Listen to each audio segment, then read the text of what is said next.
সুপ্রিয় শিক্ষার্থীবৃন্দ, আশা করি আপনারা সবাই ভালো আছেন, সুস্থ আছেন। আমি সাদিয়া আক্তার, প্রভাষক পদার্থবিজ্ঞান, নোয়াখালী সরকারি কলেজ।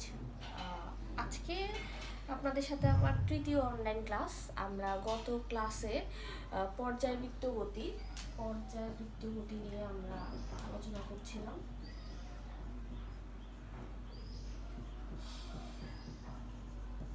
পর্যায়বৃত্ত গতির সিম্পল হারমোনিক মোশন অর্থাৎ সরল সন্ধিত গতি নিয়ে আমরা পড়াশোনা করছিলাম এবং সরল সন্ধিত গতির আমরা সমীকরণটা শিখেছি এবং এর সমাধান আমরা বের করেছি। সমাধানটা বের করেছি কিভাবে? সমাধানটা বের করেছি ডিফারেন্সিয়েশন বা ব্যবকলনের মাধ্যমে। সমাধানটা আমরা একটা সমাধান ধরেছি, সমাধান ধরে সেটাকে আমরা সলভ করে দেখেছি যে হ্যাঁ আমরা শেষ পর্যন্ত সেই সমীকরণটা পাই। তার মানে আমরা বলতে পারলাম যে এই সমাধানটা এই সমীকরণের এটা আসলে অ্যাকচুয়াল ওয়ে না। অ্যাকচুয়াল ওয়ে হচ্ছে সমীকরণ থেকেই সমাধানটা বের করা। যেমন আপনারা ক্লাস 9-10-এ বা পড়েছেন অপনয়ন পদ্ধতিতে সমাধান, 8-এও করছেন প্রতিস্থাপন। সমীকরণ দেওয়া ছিল, আপনারা সেখান থেকে সমাধানটা বের করেছেন। এটাই হচ্ছে অ্যাকচুয়াল ওয়ে।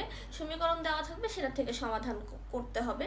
কিন্তু আপনি যদি সমাধান ধরেও সমীকরণটা বের করেন তাও এটা হয়, কিন্তু অ্যাকচুয়াল প্রসেস হচ্ছে সমীকরণ থেকে সমাধানটা বের করা। তাহলে গত ক্লাসে আমরা যেটা শিখেছিলাম সেটাও একটা প্রসেস, যে সমাধান ধরে সমীকরণটাতে আসা। তার মানে বুঝতে পারলাম যে এটা ওই সমাধানটা ওই সমীকরণেরই। আর এখন যে প্রসেসটা আমরা করব সেটা হচ্ছে গিয়ে সমীকরণ থেকেই আমরা এই সমাধানটা বের করব। কিভাবে বের করব এটাই আমরা আজকে একটু দেখব। গত ক্লাসে করেছিলাম আমরা ব্যবকলনের মাধ্যমে অর্থাৎ ডিফারেন্সিয়েশন। এটার কিছু চ্যাপ্টার সম্ভবত আপনারা এতদিনে করে ফেলেছেন। আর আজকে আমরা যেটা করব সেটা হচ্ছে সমাকলনের মাধ্যমে, মানে ইন্টিগ্রেশনের মাধ্যমে। এটা সম্ভবত আপনারা পড়েন নাই, আপনাদের কাছে নতুন।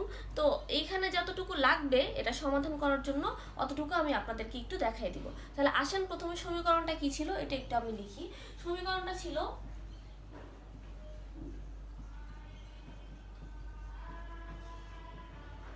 এটা ছিল আমাদের মেইন সমীকরণ। এই সমীকরণ থেকে আমরা কি করব? সমাধানটা বের করব। এখন এই সমীকরণ থেকে সমাধান বের করার জন্য আমাদের কিছু কাজ করতে হবে। প্রথমেই যে কাজটা করব, প্রথমেই আমরা এটাকে 2 dx/dt দ্বারা গুণ করব।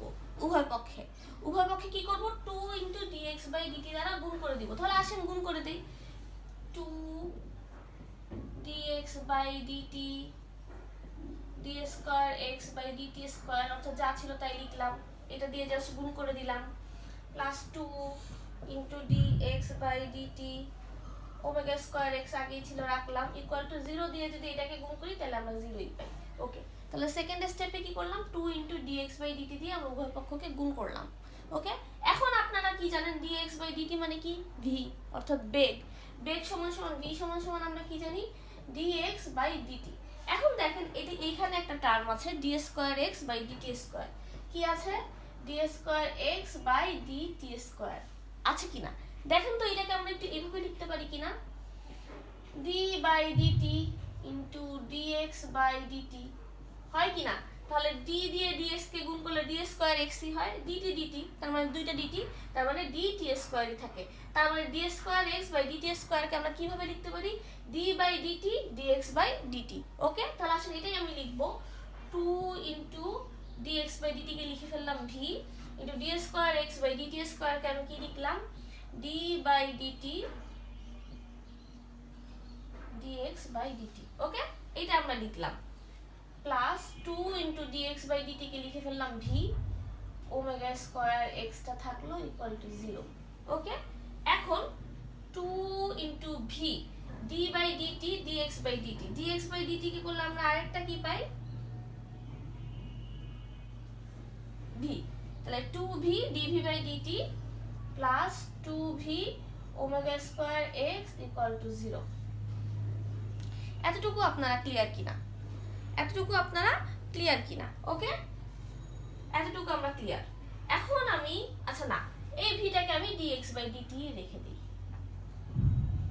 আমাদের সমাধানের স্বার্থে। এখন আমি উভয় পক্ষ থেকে এই ডিটিটা রিমুভ করে দিব, উভয় পক্ষ থেকে এই ডিটি রিমুভ করে দিব। উভয় পক্ষ থেকে ডিটি রিমুভ করে দিলে আমাদের কি থাকে আসেন দেখি, থাকে 2v dv, okay, plus twice x omega square dx equal to 0, equal to 0। এটা আমাদের অ্যাকচুয়াল জিনিস থাকে, ওকে। এখন দেখেন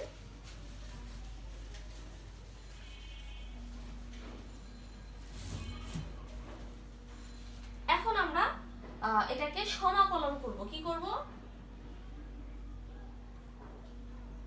সমাকলন। একটু খেয়াল করবেন সমাকলন কিভাবে করে।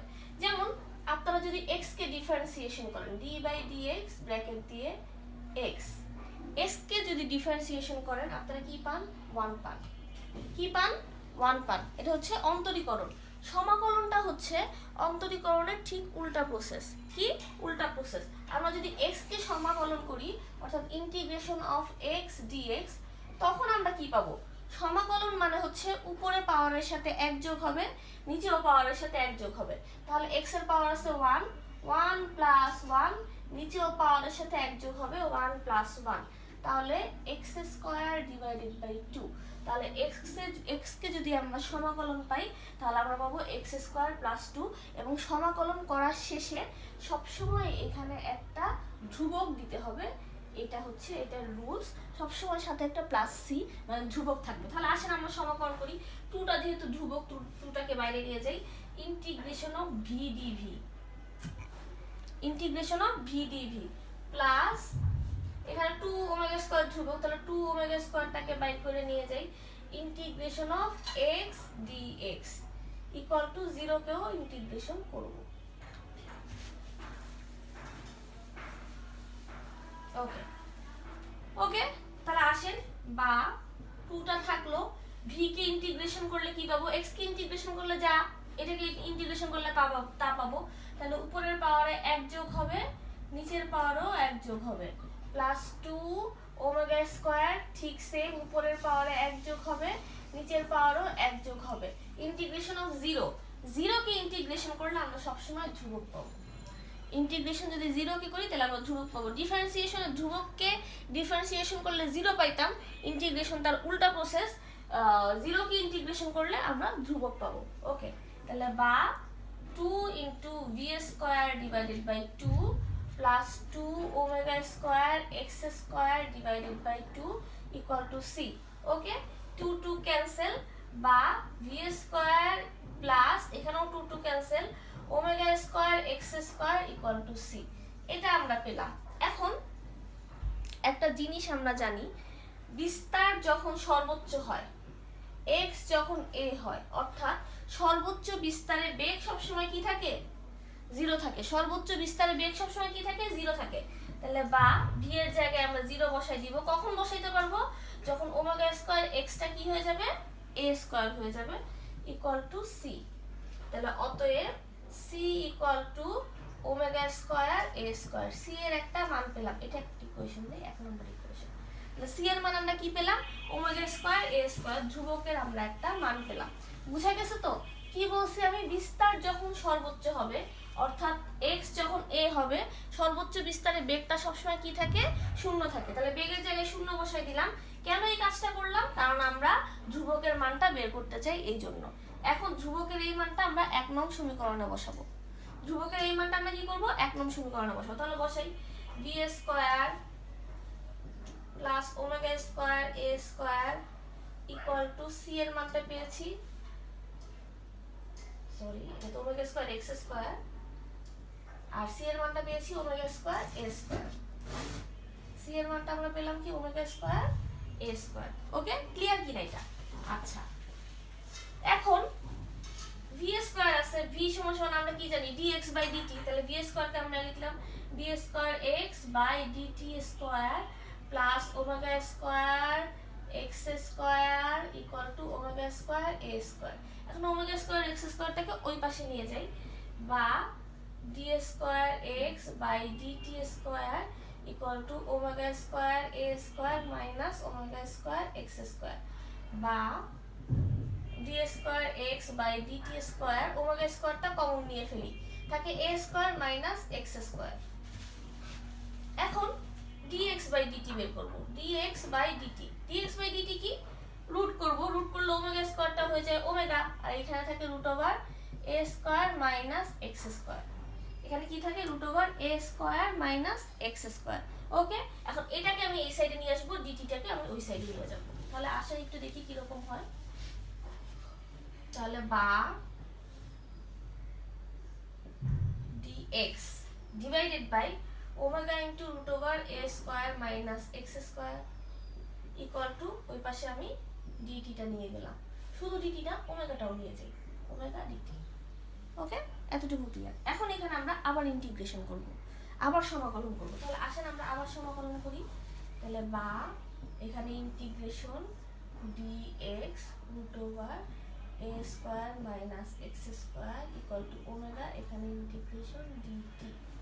ওকে, এখন এখানে একটা ইন্টিগ্রেশন যেটা আসছে, সেই ইন্টিগ্রেশনটা করলে আমরা পাবো হচ্ছে গিয়ে ইন্টিগ্রেশন অফ, যদি 1 divided by root over a square minus x square dx থাকে, এটা আপনারা পরবর্তীতে যখন ইন্টিগ্রেশন করবেন তখন দেখবেন এটার ইন্টিগ্রেশনটা হচ্ছে sin inverse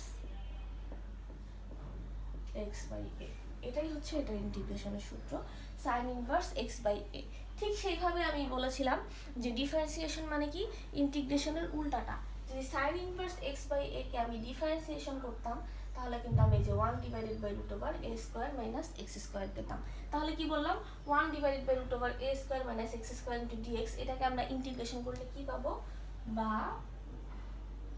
sin inverse x by a equal to omega dt. তার মানে এখানে কিছুই নাই, তার মানে এখানে 1 আছে, 1 কে যদি আমরা ইন্টিগ্রেশন করি তাহলে আমরা t পাবো। ওকে, ঠিক সেরকম ভাবে যদি ইন্টিগ্রেশন অফ dx, মানে কিছু না এখানে 1 আছে, করলে তোমরা x পাবা, ঠিক সেইভাবে ইন্টিগ্রেশন অফ dt করলে আমরা t পাবো। তাহলে বা x by a equal to, সাইনটাকে আমি ওই পাশে নিয়ে যাই, সাইন ওমেগা টি, আমি আগেই বলেছিলাম ইন্টিগ্রেশন করার পরে সাথে একটা ধ্রুবক দিতে হয়, ধ্রুবক এখানে আমি ডেল দিলাম।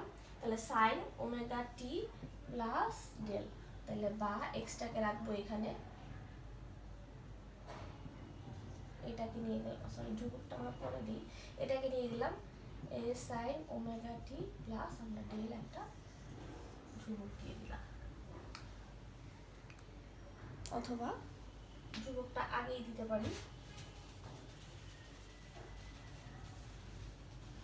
ইন্টিগ্রেশন করার সাথে সাথেই আমরা ধ্রুবকটা দিয়ে দিতে পারি, কোনো সমস্যা নাই। ওমেগা টি প্লাস ডেল,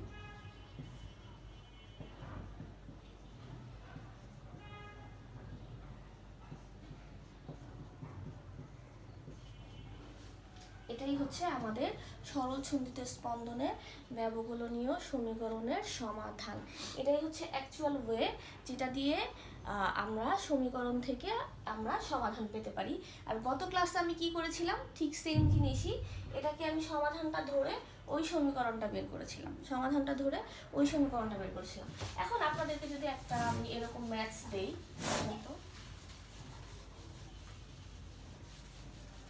যে 4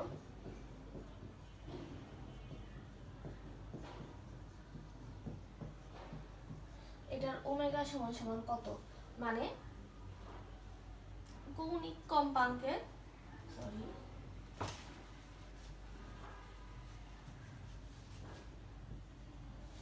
এটার ওমেগা সমান সমান কত, অর্থাৎ কৌণিক কম্পাঙ্কের মান কত, অর্থাৎ কৌণিক কম্পাঙ্কের মান কত, যদি এরকম একটা অবজেক্টিভ আপনাদের আসে, তখন দেখেন কি করব, এই সমীকরণটাকে আমরা মিলাবো কিসের সাথে, এই যে d square x by dt square plus omega square x equal to 0, তাই না? এখন ওমেগা স্কয়ার এখানে আছে 100, তাহলে 10 স্কয়ার হওয়ার কথা, তার মানে ওমেগার মান কত, 10 হওয়ার কথা, কিন্তু না, এখানে একটা জিনিস দেখেন, এখানে কিন্তু d square x by dt square এটার সাইডে অর্থাৎ কোনো সহগ নাই, কোনো সহগ নাই, কিন্তু এখানে আমি কিন্তু 4 দিয়ে দিয়েছি, তার মানে 4টাকে আমাকে রিমুভ করতে হবে, 4টাকে আমাকে কি করতে হবে, রিমুভ করতে হবে। তাহলে 4 দিয়ে উভয় পক্ষকে ভাগ করে দিব। 4 দিয়ে ভাগ করলে আমি কি পাই, d square x by d t square, plus 4 দিয়ে ভাগ করলে 100কে ভাগ করলে কত পাই, 25x ইকুয়াল টু 0। তাহলে 25x, তাইলে ওমেগা স্কোয়ার সমান সমান 25, অতএব ওমেগা সমান সমান 5। এরকম টাইপের কিছু ম্যাথ আসে, এরকম টাইপের কিছু ম্যাথস আসে। ঠিক আছে, তাহলে আমরা কি শিখলাম এই চ্যাপ্টারের? ফার্স্টে বেসিক কিছু জিনিস শিখলাম, এরপর সহজসন্ধিত স্পন্দন কি, এটার ব্যবকলনীয় সমীকরণ শিখলাম, ব্যবকলনীয় সমীকরণের একটা সমাধান ধরে সেই সমীকরণটাতে আমরা পৌঁছাইছি, এটা একটা ওয়ে শিখলাম। আজকে আমি কি শিখলাম? আজকে আমি শিখলাম যে ব্যবকলনীয় সমীকরণের সমীকরণ থেকে কিভাবে সমাধানটা বের করা যায় সেটা, এবং এই টাইপের কিছু ম্যাথ আপনাদের অনুশীলনীতে আছে, অবজেক্টিভে পাবেন, বিশেষ করে আপনারা একটু সলভ করার চেষ্টা করবেন। আজকে তাহলে এই পর্যন্তই থাকলো। নেক্সট ক্লাসে আমরা পরবর্তী যে টপিক সেই টপিক নিয়ে আলোচনা করব। সবাই ভালো থাকবেন, সুস্থ থাকবেন, আর একটু পড়াশোনার মাঝে থাকবেন। ক্লাস নাই দেখেই যে একদম পড়াশোনা করবেন না, ব্যাপারটা কিন্তু এইটা না। বাসায় বসে সবসময় একটু পড়াশোনার মধ্যে থাকতে হবে।